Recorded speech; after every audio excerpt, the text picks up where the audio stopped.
So we just saw each other about a month ago at the LFI conference. I think we caught up a little bit.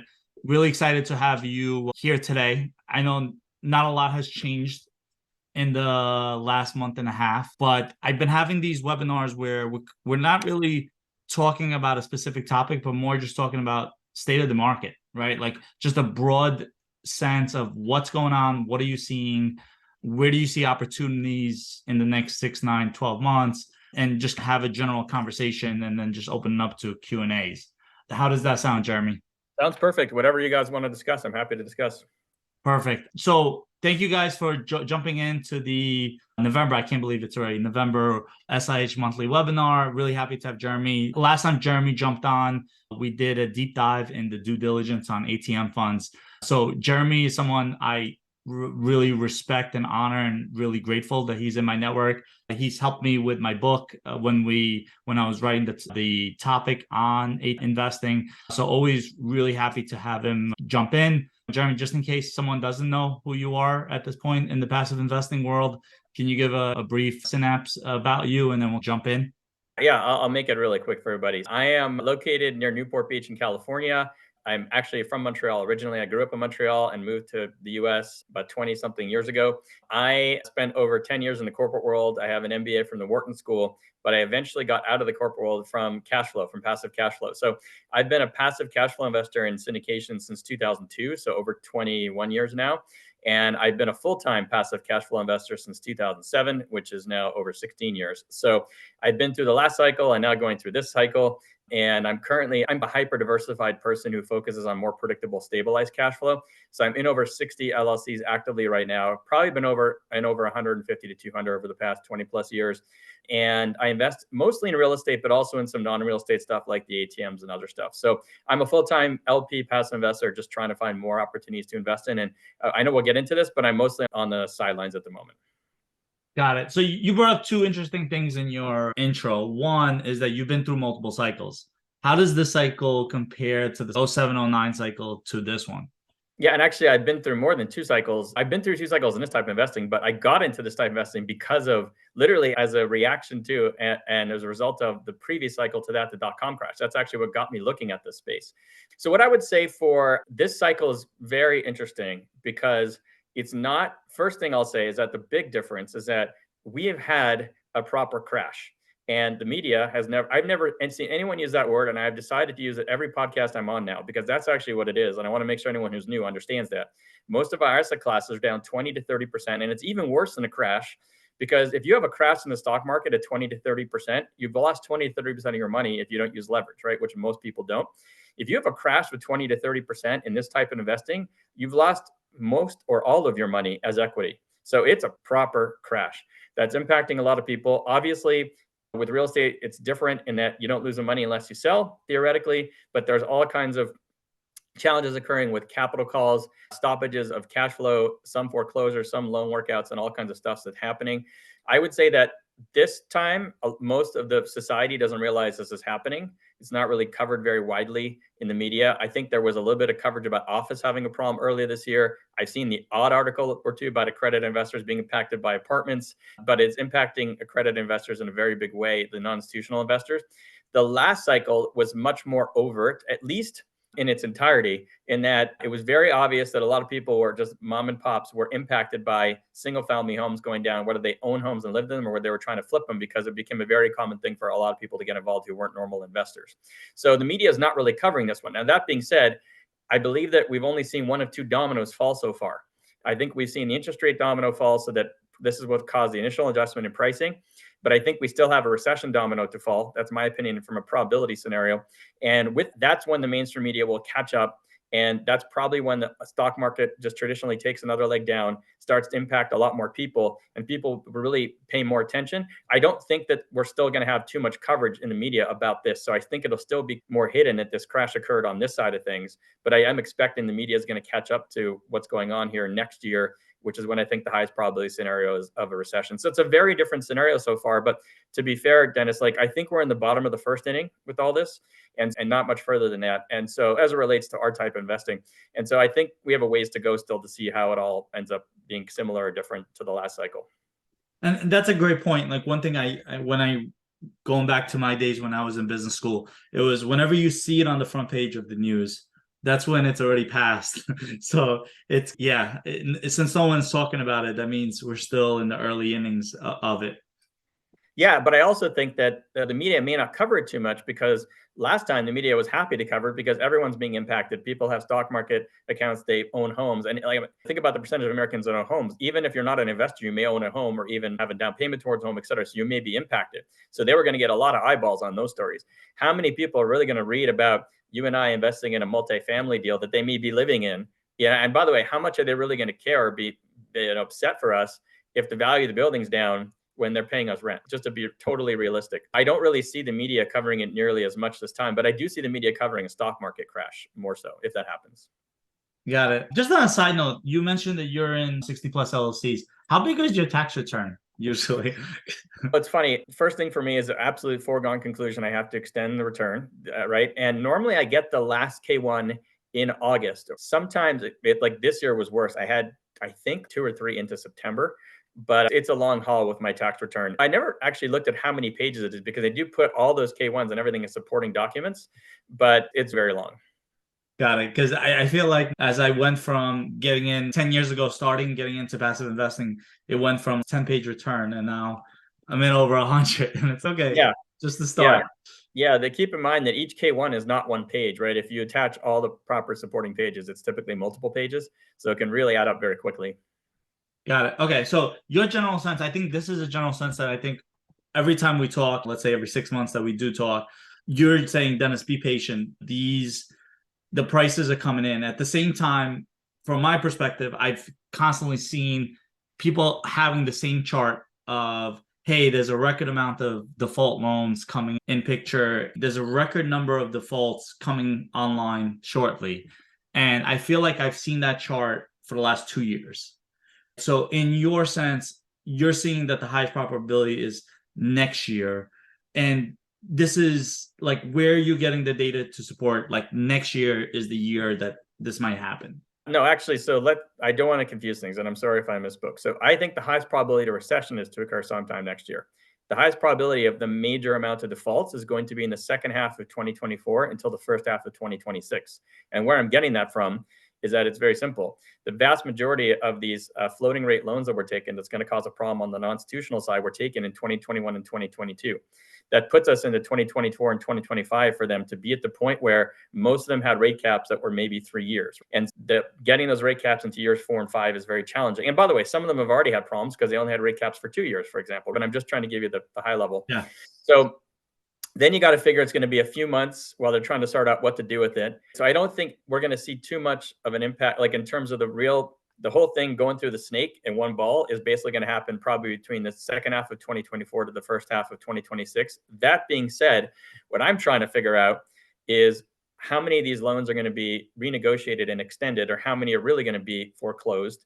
And I'm starting to ask around what that's going to look like. And it's very hard to predict. Another thing, just like that, the other thing I'm watching for next year is, even though I think the high price probability of recession is next year at the moment for a lot of different reasons, it's an election year. There has been a ton of stimulus that was actually enacted this year. I'm not talking about last year, the year before. There was a ton, over $1 trillion or $2 trillion. And so I absolutely see Biden possibly doing stimulus next year, trying to stave off a recession prior to the elections. If that happens, that could kick the can down the road of a typical timeline of when the recession would occur. So there's a lot of moving parts. What I try to do is look at the probabilities and kind of project them out as to when they're going to happen. But we all have to recognize that there's a lot of other factors that can actually change those things as well. Got it. And I know so one interesting caveat is in the last 12 months, what I've been hearing that kind of will counter that to some extent is the fact that there's a lot of money sitting out right now. I laugh at that because there's 2 reasons why I laugh at that. Does that sound familiar to the end of cycle? There's so much money hanging around, and all of a sudden, like, you have a stock market crash and everyone's scared and there's no money left. That happens every time. So I laugh at that for 2 reasons. One is because, let's be honest, on the non-institutional side, which is what we're all focused on this live stream today, there is no dry powder. Like, the average sponsor has only been able to raise between 1/3 and 1/2 of what they could raise a year or 2 ago. And as of this fall, it became even more difficult for what I've been hearing from most of them. And so that there is no dry powder, let's be honest, on the non-institutional side. Now, you can argue there's dry powder on the institutional side, and there is at the moment, But in my opinion, part of that could go away as well once we have a proper second domino falling, which is a recession, stock market crash, and then some of that money is going to get scared and go away as well. So the only way to know how much dry powder there really is in the thick of the actual reset, which hasn't happened yet. And so I laugh because like anyone who's saying that isn't thinking ahead. And the most important thing we can do as investors is to think ahead to protect ourselves. So I just think that on the non-institutional side, dry powder is non-existent. Let's be clear about it. If that was true, the sponsor would be able to raise a ton of money right now and go do deals. And it's not true. But so the devil's advocate here is, Yeah. there's also a record low amount of transactions right now. So yes, but I'm talking about the ability for sponsors to raise capital. If someone thinks that it's going to be easier for sponsors to raise capital in the middle of a recession than it is right now, I hate to say it, but practically speaking, they're just wrong. And I'm saying this because people get scared during a recession. It's like the recessionary playbook. People get scared, stock market crashes, and people are hesitant to invest, right? It's just a psychological thing. And so you have to assume from a probability perspective, it's going to be much harder to raise money even than it is now, which is already much harder to raise money than it was a year or two ago.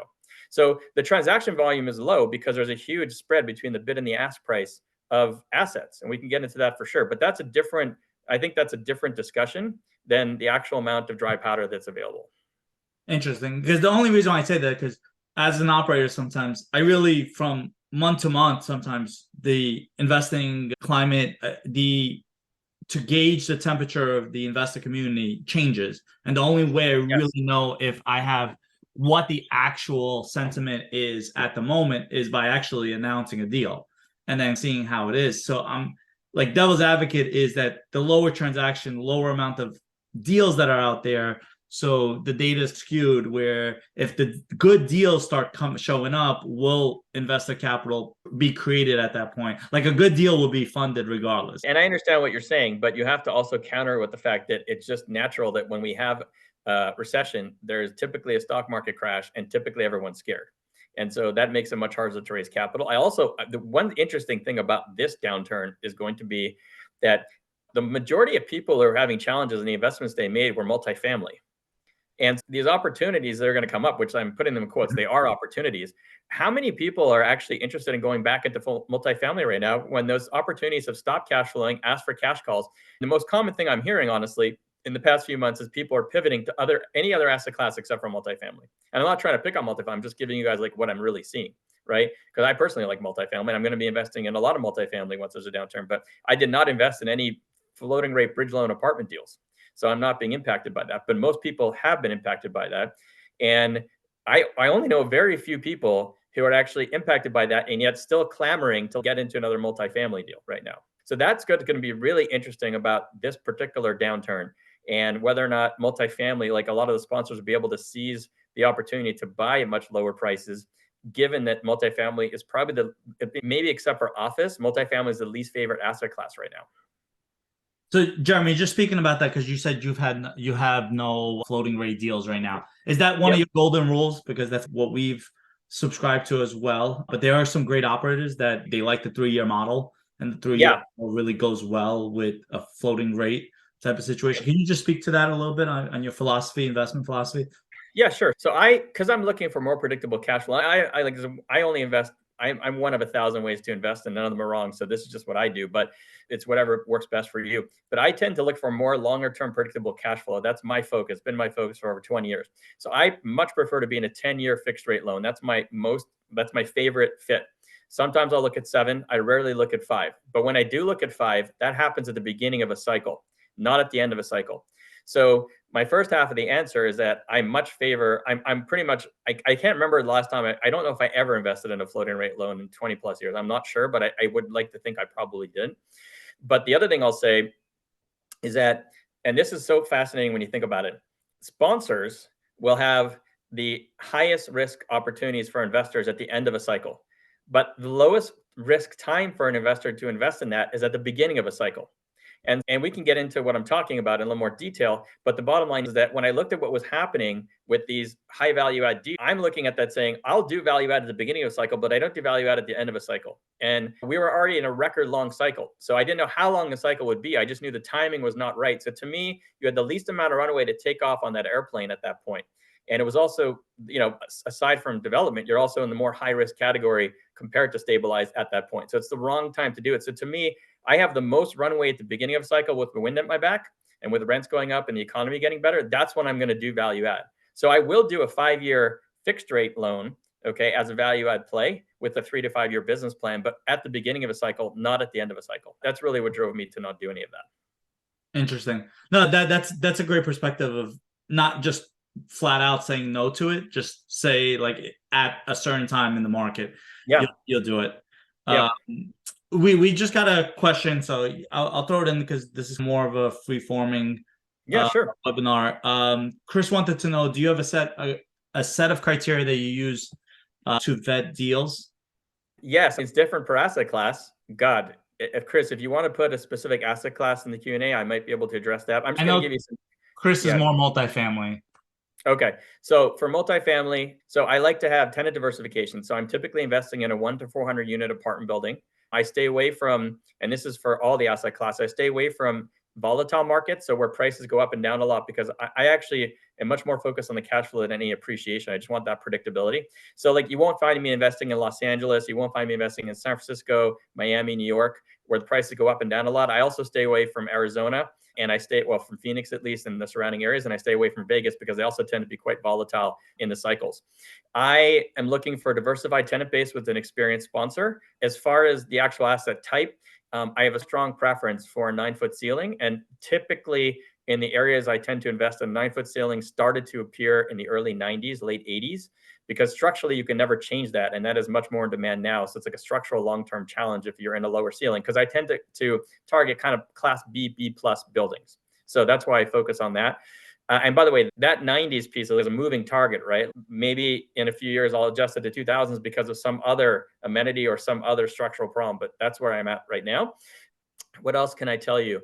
I have a specific cash flow criteria I target. The problem with giving you exact numbers right now is that I create a minimum year one cash flow projected net to investors and a 10-year average annualized projected cash flow net to investors at the beginning of a cycle once a reset has happened and I see what's realistic.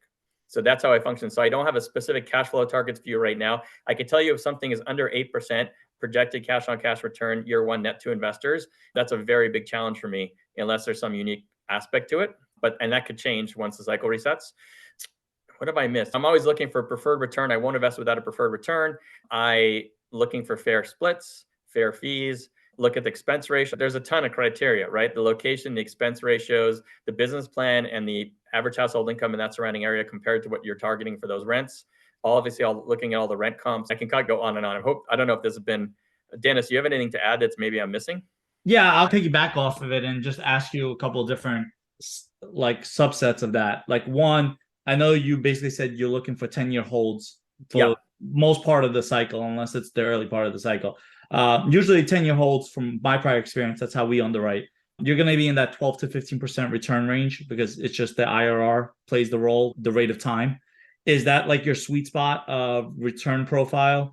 Or yeah. So it's a good question. So I actually don't look at IRR very much. And I know that most people do. That I'm not telling people not to, and I'm not a financial advisor or anything. So it's just my perspective as an investor. But I know most people look at IRR and it makes sense to. The reason why I don't is because I'm so focused on cash flow. I care much more about the cash flow because I live off the cash flow. And what ends up happening is that if I hit a certain cash flow range with a typical business plan, it's typically going to back into a specific IRR on its own. So rather than target IRR, I target cash flow. Got it. And then the other thing that you mentioned is you won't invest in a deal on preferred returns. So this is something that I've had multiple conversations with in the last 6 months, 9 months, of other operators who have a long-term perspective of shifting away from preferred returns just because, or starting them, let's say the business plan is a 12-month business plan, they'll start the preferred returns in month 18 because it's an easier transition in. Mm-hmm. Now, honestly, if you're investing on cash with 8% in year one, that's probably not going to be much of an issue. Yeah. Your pref is not even a thing. But in your sense, I just want to hear your take on, because I think in 5 to 10 years, preferred returns are not going to be as common as they were in 2018-19. Wow, interesting. Okay. So I just wanted your take on it, where if you really do the numbers, I've analyzed deals from a preferred return perspective. If you remove it, it's a fractional off, but then I feel like it just aligns so much better for a holder period. for a longer hold period. Yeah. So what are So your thoughts on it?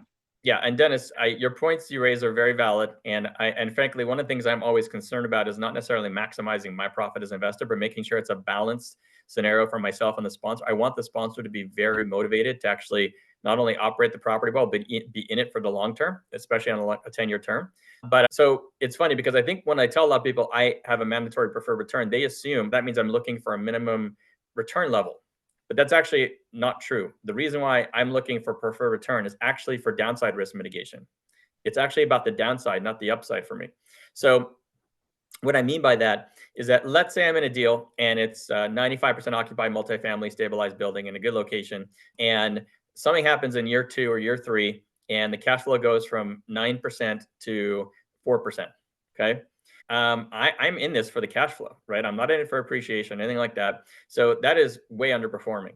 The problem is without the preferred return, they're just get to the 4% and go on. And maybe next year it'll be 6%. But I have no downside risk protection without the preferred return. With the preferred return, they're going to have to catch me up at some point. And granted, there's time value money and all kinds of challenges associated with that. But at a bare minimum, they're going to now owe me 4% preferred return from the 4 to the 8 that year. And then it's going to start to add up. And so essentially, it's basically, in my opinion, going to incentivize the sponsor more to keep the cash flow where it needs to be, because they will be falling further and further behind if they don't. And I'm focused on the cash flow. Whereas without the preferred return, the sponsor, in my opinion, is not nearly as incentivized to get the cash flow back up to where it needs to be in the next year. And so it's a downside risk mitigation in terms of how I look at it, not an upside thing that I'm looking at. So devil's advocate on Yep. this is that, let's say in year 2, an event, let's say a fire, takes out 20% of Yep. the units, right? Yep. With a preferred return in place, the distributions either get stopped or whatever it is. Yep. Now you're looking at, let's say, year 3 or year 4. It's a great asset, great location. Nothing's fundamentally changed, but now the syndicator or the operator is in the hole, let's say 12, 13, 14%. And realistically speaking, it would take them year 7 and 8 to get out of the hole. So they're now all of a sudden, they would have never thought to sell the asset, and it's a great asset. But now all of a sudden, it might push them over the line to actually sell it at that point. Yeah. And I think we saw tons of that in 18 and 19, where how many of those operators would love their assets back that they sold in 20 and 21. And Yeah. now they don't have a deal to do, but those are the greatest assets in the world in 18, and they all sold them in 20 just so they could get their majority of the returns. Yeah, it's funny because, and I don't normally think of it to this degree from the operator side, but I will say that if, let's say, there is a fire, and there's always, I can tell you 20 ways a deal can go bad. That's one of them, right? Because then the fire happens, knocks out 50% of your building, the insurance doesn't pay, you're now suing the insurance for 5 years. Meanwhile, property's foreclosed, and you end up losing with the insurance, and you've come out of pocket for attorney money, right? So like, I can give you all these scenarios, right? So there's all these 1% risks. That's why you should never assume that there's a lot of different risks that can happen. And so in that scenario, if you told me 20% of the property was offline, and the sponsor decides to sell because they're behind the preferred return, I'm actually totally okay with that, because they're still going to have to make up that loss of cash flow to me before they take their profit at the end, because I'm going in based on a projected performance. And so I guess what you're telling me is that you don't think that the investor should be ahead of the sponsor in the event that something doesn't go as planned. No, I just don't. So for me, I find that there's not a world full of great assets at a great price. So when you do get one, I feel like the operator should be aligned with the investors to do whatever they take to really maximize the value of that property. And sometimes you need that 10 years to maximize it. So when you're selling in year 4 just to pay back, and what is your return? Let's say in your situation, right? Yep. Year 2 fire, year 4 they sell. They give you all your preferred. Okay, you made 32% on your money for 4 years. Versus if you hold it for 10 years, you're going to get a 2.5, 2.8, whatever it is. And it's going to be more stable cash flow once it's stabilized. So I think not the fact that, look, I come from an investor background. Investors always come first, but not at the point where you're going to be sacrificing the quality of the asset, not really the operator's bottom line, but getting rid of a good asset prematurely. Yeah, but I still say, so hearing all that again, so like for me, the preferred return protected me from the fact that there was an unexpected event and now you're not going to hit projections as an operator. And by selling early, I'm still going to have to be made up for that because there's going to be preferred return in arrears. So to me, the preferred return did its job. Now, if you told me I'm out of the deal at year 4 instead of year 10, and the deal would have been better for me to stay in 10 years, my answer to you is, well, the risk mitigation worked, and you're not going to be in a 10. It's not perfect. You're never in a deal for 10 years exactly often. Sometimes they sell at year 7, sometimes it's year 15 or 20. Like, it really depends, right? There's a lot of factors. But to me, the risk mitigation, the preferred return did its job in that scenario.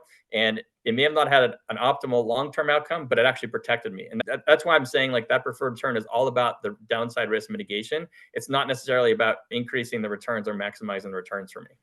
Got it. Okay, no, that's a great perspective, and thanks for sharing. So it's basically like your insurance policy as a LP.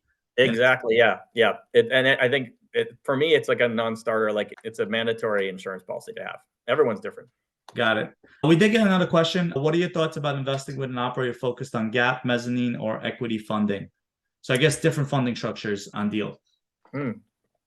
So the first thing I'll say is that I have very little experience in that. So I'm going to give you an opinion, but it's not really an experienced opinion. Okay. Honestly, I actually have done a lot of hard money lending on single family flips. So I guess that is a certain type, but the way the words you're using, it sounds like probably on larger commercial buildings, commercial sized buildings. Theoretically, that's on the debt side. I don't invest on the debt side very much, and I'll explain to you why. I invest on the lower risk spectrum of the equity side, where something stabilized. I'm not really looking for much upside. So once I'm already not taking much risk on the equity side, I like to be able to invest on the equity side to at least get any upside that may randomly present itself. So that's why I don't do the debt side as much. If you're going to look at the debt side, I would tell you two things. First is the timing of the cycle could not be more important to you on the debt side when you're doing shorter term lending, right? You want to be able to look at what's going to happen in 1 or 2 or 3 years, and that's not always easy to predict. One thing I can tell you right now is that we have a high probability of recession next year. We have a crash that just occurred in pricing. And so you're in a very volatile time. And by the way, I personally think we're only in the end of the first inning of that entire reset happening. So to do any of those types of investments right now, the only way I would consider them at this timing specifically is if somebody came to me and said, the maximum cumulative loan to value of the first and the second, and you're the second position, say, is like 30%. Or 50% or some such low number that, like, that's why we say that at any timing, any deal can make sense. Like, you can't assume that you're on the sidelines. You're not going to find anything. There could be something. It could be that type of deal, but it would have to be so cushioned and so low risk to mitigate everything that could be coming up. And by the way, even that may not be sufficient, because if you have a high probability of getting foreclosed because a tenant's leaving, like, and it's 100% occupancy on one tenant, it's like triple net single tenant deal. There's a lot of factors. So even the LTV mitigation may not be enough. But I would tell you that if you're looking at those types of opportunities right now, in my opinion, at this exact timing, you're looking at doing that at one of the riskiest times you could possibly do it in an entire cycle. So for someone who's low risk like me, it's not a great thing to look at right now. What about from the perspective of investing in an operator who is using like preferred equity to do deals? Yeah. Right? Is that something you look at?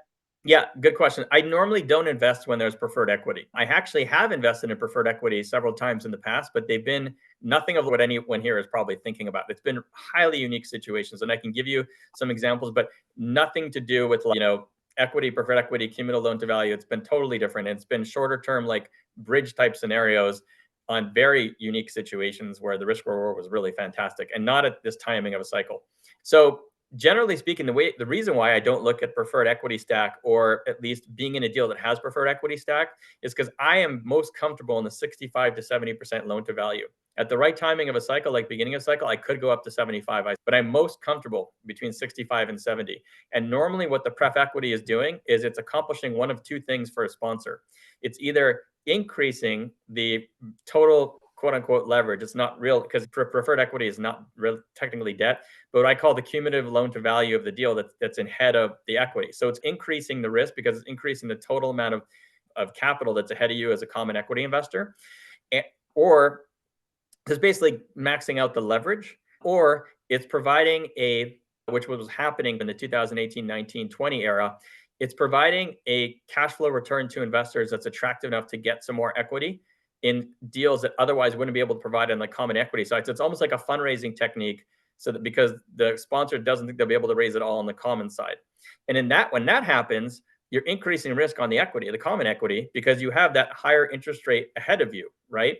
And to me, when you're in the pref equity side in that scenario, you're not getting compensated commensurate for the risk, because if you went in the common equity with no preferred equity in the stack, you'd actually have a total higher return, total average annualized higher return, like you mentioned before, Dennis. So it's not a very good solution to me in most cases. I can give you some examples of when I went in and why, but generally speaking, I do not do that at all. Yeah, Jeremy, give us at least one example. Yeah, great example. I have invested with a multifamily operator who has a couple billion under management, and they had a really weird scenario. In 2009, they purchased a building at a fantastic basis from another group, but they were not allowed to flip it. And by the way, I'm sorry, it was 2014. They bought it at a fantastic basis, and they were not allowed to flip it for 1 year because it was such a good deal. Like, they didn't want them just turning around and flipping it. So what the sponsor decided to do was, rather than take on equity and have equity participate in that crazy upside that they created in this negotiation, they took on roughly 48% effective loan to value with the pref equity. They actually put up the equity themselves with no loan behind it. Okay. So they filled out the other part behind the pref equity. They were the common equity. There's no debt, right? And they offered us at a true, like, below 50% risk in terms of where we were in the stack. They offered us 14% for a 1 year hold. So absolutely no brainer, right? With the sponsor I really liked, who was really good, and I invested with before. So you're not going to find, that's not the pref equity you're talking about, right? You're talking about really the sponsors using the pref equity to engineer the capital stack to maximize, either to maximize the leverage or to be able to raise the amount of equity they really want, because otherwise they wouldn't be able to. Great. No, that's a great example. Basically, you provide hard money for the exactly, but it was structured as pref equity rather than debt, so that Yep. they, in case there was a problem, that sponsor had more flexibility. So the sponsor was very smart, right? They gave us a very high interest rate loan where they basically paid us effectively like a high interest rate loan for a year without actually having debt that could foreclose on them. They had full control over the property, but they had to put up literally half the equity themselves. They're very high net worth. So, Yeah, no, makes tons of sense. Speaking of deals that have low leverage, I know you're saying you're basically staying on the sideline. One of the strategies that we're looking at that we really like right now is either buying all cash, smaller multifamily, not your $50 million size deals, buying all cash, or basically like 50% down and then playing the waiting game. We're going to hold it for 10 years anyway. Have you given any thought to that strategy of more higher cash, low leverage deals? Yeah, so I've been in one all cash deal. It was a very unique deal. RV park, purchased in 2018 or 19. I personally thought we're going to have a recession in 2020 based on the inverted yield curve. So it was a total defensive play. We bought the RV park at an 18 cap, all cash, right? So I'm like, okay, it's an 18 cap. If we have a recession and the occupancy goes down, the risk is almost zero of losing the property. And okay, my cash flow will go from 12 to 6, right? Like unlevered, right? So that was a very unique situation that I participated in. Generally speaking, I avoid all cash. And frankly, I avoid anything under 60 to 65% loan to value, because once you get into 50, and I've done it before, but once you get into 50, I just feel like I'm going for the lower risk spectrum of what I'm investing in, right? So adding the leverage does not normally add that much risk if it's not that much in terms of a building that's really stabilized. And so I want to make sure I'm going to at least try to max out the balance of like my return versus the risk and hit that 60, 65, 70, 65 to 70, preferably leverage that still I consider safe. So I feel like I'm getting under rewarded as an investor in the 50s or all cash in exchange for that, except for very unique timing. And I did that deal, the all cash deal, because I really wasn't finding much to invest in. Everything was so overpriced. And that was such a unique deal. And it had the low risk, and it was defensive play into a recession. Sorry. That all lined up for a very unique situation for me because of cycle timing specifically. Yeah. Okay. Interesting take on it. Another question that I had was 2018 to 2023 has been like a gold rush of new operators that have come from almost the same type of school of raising capital, get out there as much social media as possible, get out there. And now, from what I've been hearing the last 9 months, a lot of those operators are leaving the space. What is your take on the current, I don't want to say new operator environment, but what is your current take on the capital raising environment? And do you see it as healthy, or your like vision of the next 2-3 years on this topic? Yeah, it's a very important topic. It's very interesting to consider. Absolutely. What we saw is a lot of new operators, and not just in multifamily, but across mobile home parks is a great example. As of 2017, 16, it was a gold rush. There was a lot of money around, and people, it was relatively easy to raise it. And so I'm not all surprised what you're telling me that some new operators went bust and are now leaving because it's not the right fit for them, or they're having other people don't realize this, because I've actually been with one operator in the past who had this challenge, or at least I saw it happen after the fact. But if you have one foreclosure as an operator, the problem you have is that I think, and don't quote me, but I think for at least 7 years, if not longer, you then, when you go to acquire something, your loan rate is higher than any other sponsor. And so any investor investing with you at the exact same purchase price of a building has less return for the same amount of risk because they're with you, because you have that on your record. So it's not easy to continue to do deals as a sponsor once you've had just one foreclosure. So they may be looking at that too. That doesn't get discussed a lot, but I've seen it happen in real life. So what I think is fascinating is that the best deals that are going to be had is going to be at the hardest time to raise capital. We talked about that dry powder before, right? And it's going to be really interesting to me, especially for multifamily that is really out of favor with investors. There were going to be some good deals. It is going to be very difficult to raise the money. And I've talked to a couple of sponsors recently. And I said to them, look, one I invest with a lot. And I said, look, you normally target deals that are like end of cycle, they were like 30 to 60 million purchase price. I said, do you realize the competitive advantage you would get if you went down to the 20 to 30 million mark where no one's going to be able to raise any capital? And because you haven't done any floating or bridge loan deals and you have investors who still want to invest with you, you will have very little competition who will truly be able to close. Now, these are all assumptions and predictions, right? But that's the way I see it. So I think that the biggest challenge for sponsors in the next 3 years is not going to be finding deals, it's actually being getting the equity to close the deals. I'm not even talking about the debt. I'm talking about the equity alone.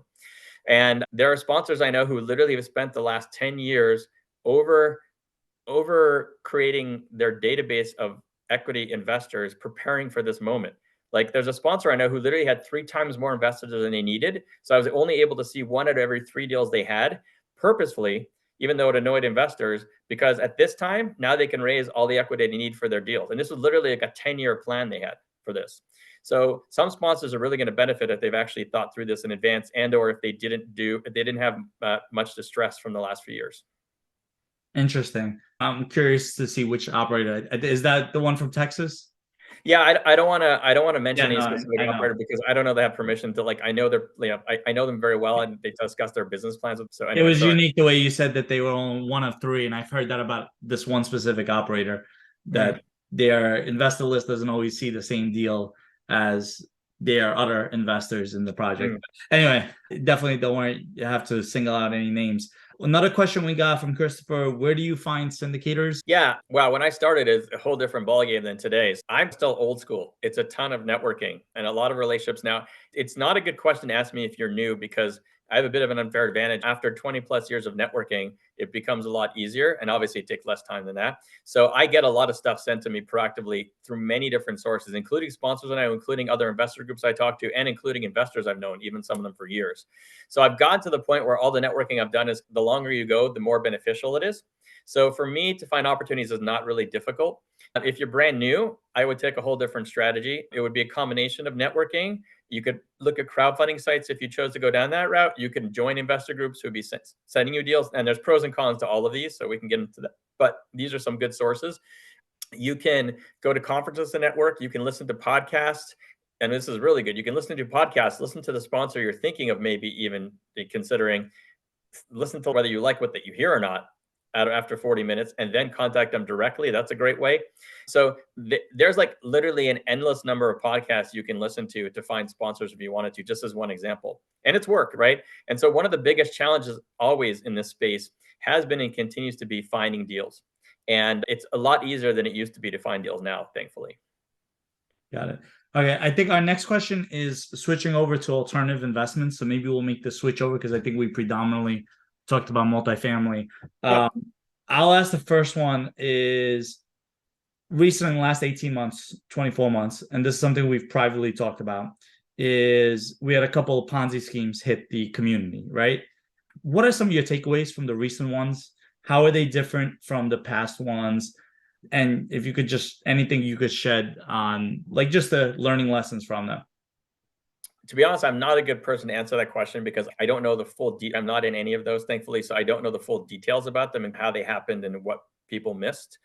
But I will tell you my own learnings over the past 20 years in terms of some ways you can mitigate it. Number one is if you're going to go into, generally speaking, a fund or any type of investment that has many assets that are hard to track that maybe even turn a lot, those have a higher probability of having a Ponzi scheme from what I've seen.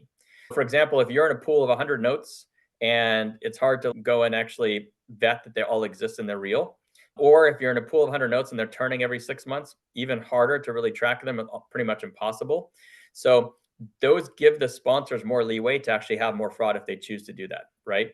Versus investing in one, if you go invest in one apartment deal with Dennis and you go visit the apartment with him, and if you really wanted to see the purchase and sale agreement he has, etc., you can get yourself to the point where there's the probability of a true Ponzi scheme is almost zero. It's never zero. And by the way, anybody can have a deal that wasn't either fraudulent, mismanaged, or a Ponzi scheme when you go into it, and it can turn into that.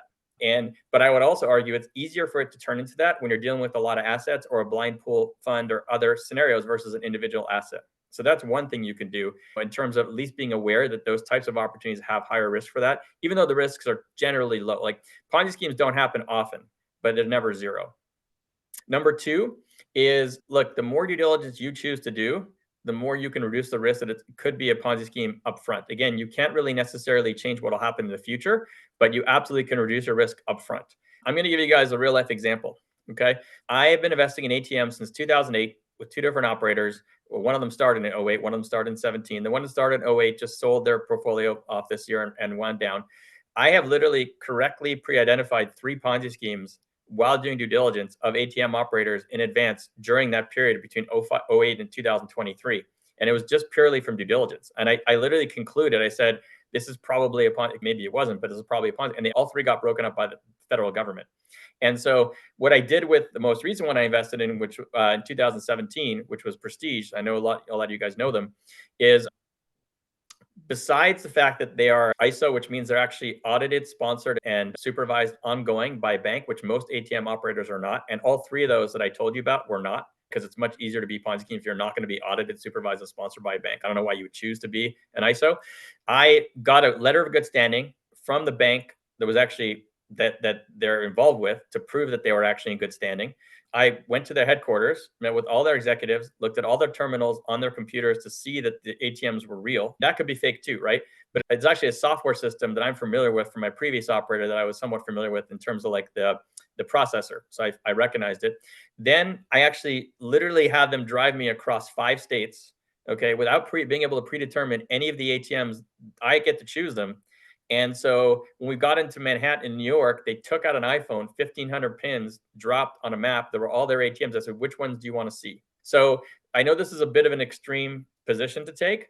And by the way, that doesn't perfectly help either, because I may have just chosen the ones that were there. Maybe 1,000 of the 1,500 weren't real, right? And so I looked at contracts they had in terms of buying their portfolios, even though they're not allowed to take photocopies and they're confidential. So I did about as much as I could. But I'm going to tell you right now, like there's not a 0% chance that it is or was a Ponzi scheme, right? You can never be 100%. They're still acquiring more assets supposedly and all this stuff. And I say supposedly, I totally believe they are, but it's technically possible they aren't, right?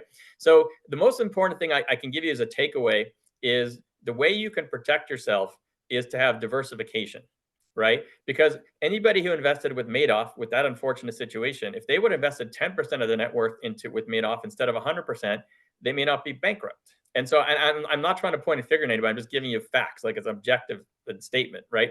Diversification is absolutely key. That's why it's such a big fan of it. And that's one way you can definitely mitigate that. You want to be diversified across asset classes, geographies, and operators. So those are 3 key things. Yeah, and the first point that you made is great. I've been saying that for the last few years now, and there's some great evergreen funds out there, but I'm really anti-evergreen funds because of that exact reason of that money flowing in and out. And I always tell the investors, make sure that whatever money flows in, you could tie it to an asset. And if you can't make that tie, that connection while looking at the P&L, then you got a problem. So I always, it's such a great point, great takeaway. And just like you said, you could do all the homework in the world. I remember when I wrote the chapter about ATM fund, the ATM investing, there was one Ponzi scheme in New York, and they were telling their investors they had something like 4,000 ATM machines, and they only had 40 or like 400. Yeah. And it was just what my conclusion was, like, if you would have just visited two of them, you would have had a 1% chance of hitting both of them. So it's just by doing that simple like thing, it really does lower. But how many people, they're so quick to wire the money, but they're not quick to take a $700 road trip and Yeah. check out on a couple of different locations to verify. But it actually could even be easier than that. So because it's funny, you're telling me 400 versus 4,000. That is one of the most common things I see. And that business was probably legitimate for the first 400 ATMs. And they got thrown so much money and didn't know what to do with it and couldn't deploy, but kept it. Right. And that became the Ponzi scheme. So that's what we're talking about. It was legitimate at first. There was an operator in LA who was actually one of the biggest Ponzi schemes ever in Southern California, who had about 600 machines from what I had heard. But then they became a Ponzi scheme. And let me tell you the process I went through to realize it was probably a Ponzi scheme without even having to go to any locations and do any travel, just a phone call. So I called them up and I knew people who had invested in it. They've been going on for a decade or something. And I say, hey, I'm interested in the ATMs. I've been investing in the space. You happen to be 30 minutes away from where I live. Okay. Can you send me a business plan? I just had an email. Can you send me your business plan and your operating in PPM? They said, oh, we haven't updated the business plan for years because we always had more than enough investors. So it's out of date. So I don't have something to send to you. And then I said, can you send me the PPM and the operating? They said, we don't send the legal docs until someone is ready to commit to actually send the funds. I said, okay. I had a call with them. They clearly knew about the industry. And I said, will you let me log into your terminals? Like I actually was the same processor again. And I had a login from my other operator, and it's actually uncommon. It's actually unreasonable to ask for one, but I asked anyway. I said, can I log into your machines and just see that they're real? They said, we don't give logins to individual investors, which was actually reasonable to say. I said, okay, can I come to your office and see your ATMs on your computer? I know you don't want to give me a password. I'm 30 minutes away. They said, oh, no, we don't allow investors to come to the office to look at the terminals, like online. Okay. That was like immediately within 10 minutes. I was like, okay, maybe something's going on. Maybe they're just really conservative. So then what I did was I started to look at the emails I was getting from this other investor, like when they were pitching the deal. And they kept saying, we have ATMs in 400 or 500 convenience stores. They're going fast. Take it right now. And if you actually add up the amount of ATMs that they had in convenience stores compared to the total ATM population in convenience stores, I did the research, they had 40% market share. It was impossible because even the biggest operator didn't have that. And so I actually almost 100% knew it was a Ponzi scheme, right? Between all that, I didn't do any travel, right? So even just a little bit of digging will tell you. And by the way, that did not get broken up by the feds for 8 more years after I figured that out. Wow. I was too scared to report them because if they're raising a few $100 million, they can pay $1 million to someone to kill me, right? So, but it took all that time after. I mean, it went on for almost 2 decades. Jeremy, just one more question on the whole ATM thing. If you're a $50,000 investor, do you have enough? Are you able to reach out to one of these bigger ATM operators and just say, hey, I want to drive by and go look at the terminals? I understand going in and physically, look, I'm on the turnpike and I see their ATM machines, and that makes me feel a little bit better about my ATM investment. But does a $50,000, does a $100,000 investor, can they just call up and get the Jeremy Roll due diligence package? Yeah. So honestly, probably not. But I would argue that you could probably get some of it, right? So they're not going to get in a car and drive across 5 states with you, most likely, just to be realistic. But what they may do is they'll say, look, I'm going to fly to your headquarters. I don't need to meet with your management team. Just show me your ATMs on your system to see, I could see they're real. And by the way, I live in Connecticut. Can you give me a list of like your ATMs, or just 3 of them for me to go see, or 5 of them, or whatever it is, because they're all over the US. I actually did this. I started off by looking at their ATMs near me in LA before I went to their headquarters, just to see. And the great thing about ATMs, which is a little unique, is that I think legally the name of the company has to be on the machine somewhere, right? So it's very easy to identify whose it is. And so again, if you're going to look at 3 or 5 machines, that's not necessarily going to be 100% helpful. If you go to their headquarters and look at their terminals on their computer, that could be faked, but it's actually a pretty good step you're taking to reduce the risk, right? And probably they'll take a 20-minute meeting with you at the headquarters if you actually say, I'm going to come here. Now, some of them will say, sorry, I don't have the time. Then you have to make the decision as to whether you feel like you've been able to do enough due diligence. And if you haven't, move on, right?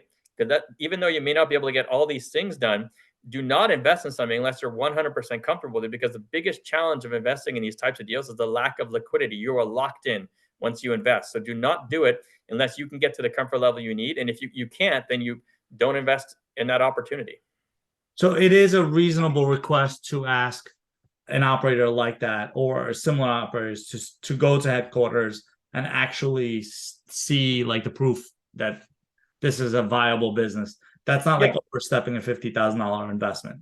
Yeah, I don't think so. Some of them are going to say no, but then you just move on because that they're just not getting what you need. You got to protect your money.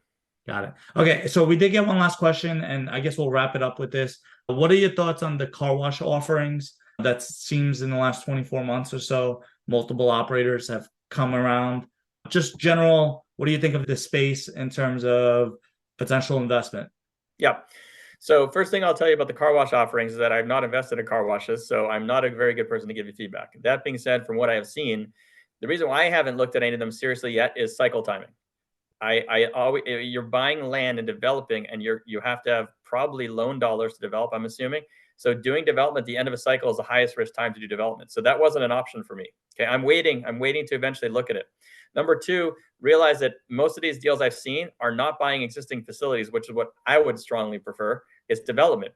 So you're not going to cash flow for 18 plus months from what I've seen in these. That is not a good fit for me. I've actually never done a development deal in over 20 years. Now, maybe a perfect fit for you, just not the right fit for me. So that's another reason why I haven't really looked into these. And also, I will warn you, I've seen variations of those deals where some of them were common equity, so you're participating in the upside, and some of them were like just a fixed return structure. I'm assuming it was pref equity.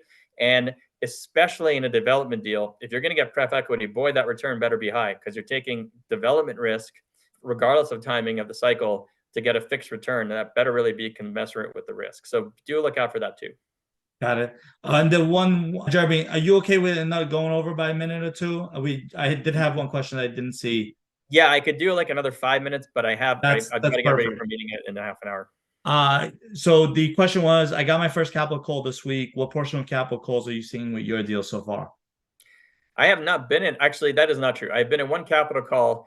So let's take a step back. Sometimes capital calls are for a really good reason. I've been in a number of capital calls on retail and office deals a long time ago that, oh, we just got this big tenant unexpectedly. And I'm in an example. I'm in a deal in Canada that is all 100% government tenant, 100% medical government. It's all socialized medicine. And they keep adding on to the building. And we keep having to put every couple of years, I get a capital call because they're expanding for the government long-term lease. You're like, oh, that's money I want to put into this. That's a good capital call, right? So those do exist. I've had one capital call recently in an assisted living facility for a whole bunch of operational challenges there, unrelated to like end of cycle timing, floating rate loans, all kinds of stuff. We're having some operational challenges in it. So I don't really have any.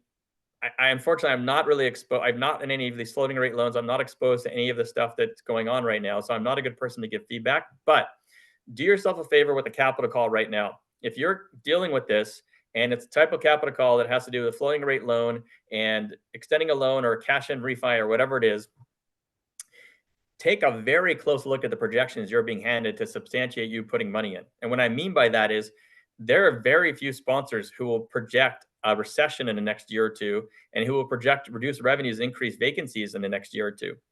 Now, so you may not believe that's going to happen, and that's fine. You may agree with their projections 100%, but make sure you are digging into the details of those projections because you're about to put more money in based on those projections. And if they're not reasonable projections and you don't agree with them, ask the sponsor to either do a sensitivity analysis for you based on your own assumptions or just run some numbers yourself.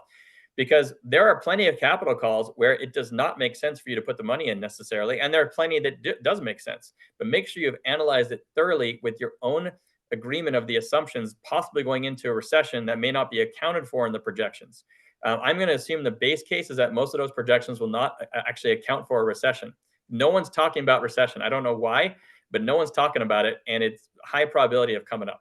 So thanks, Jeremy. And I will leave off also with the capital call. This is something that actually came up at the conference that we were in.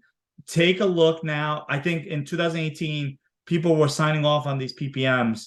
That time has changed dramatically, especially on longer holds. Make sure you look at the language surrounding the capital call. I've seen some very barbaric language with a thing where your original principal is at loss. Realistically speaking, it's commonplace that if you don't do a capital call, you're diluted, but you shouldn't be risking your original principal if you're not willing to put in more of the capital. So just be very careful with the language surrounding capital calls, because I've seen ones where they said, if we do a capital call and in 10 days you don't, then your original principal is basically at risk. So just be very careful with the language surrounding the capital calls in these investments you do. And you always have to read that operating agreement. Yeah, I could not agree with Dennis more. I'm really glad you mentioned that because I've actually been hearing a couple stories as well.